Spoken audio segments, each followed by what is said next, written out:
জাতির পিতার ছবি নিয়ে অপমান করেছে, এত সাহস কোথা থেকে পায় আমি জিজ্ঞাসা করি।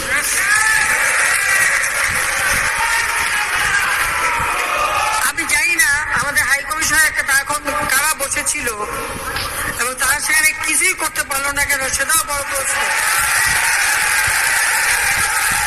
আর আমি আমার প্রবাসী যারা বাঙালি, না আমার প্রবাসী বাঙালিদেরও আমি বলবো যে যারা এই ঘটনাগুলি ঘটিয়েছে তারা চলাফেরা করে না, তাদের দেখেন না।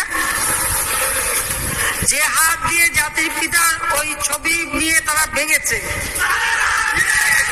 তাদের যা উপযুক্ত করা উচিত সেটা করতে হবে।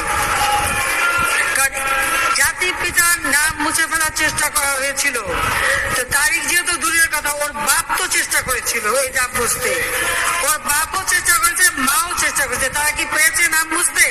পারে নাই। ইতিহাস কখনো কেউ চাপা দিতে পারে না। আর জাতির পিতা তার সাথী মাসে ভাষণে বলে গেছে যে বাঙালিকে কেউ দাবায় রাখতে পারবে না, পারে নাই দাবায় রাখতে। আজকে এত বড় দুঃসাহস হয়ে যায়। হ্যাঁ, আমি প্রধানমন্ত্রী এসে আমারটা যা করুক ওটা আপনি কিছু মনে করি না, কিন্তু যিনি আমাদের জাতির পিতা, যে আইন আছে সেখানে হাত দেবে এত সাহস কোত্থেকে পেল? তারিখ যে ভুলে যাচ্ছে,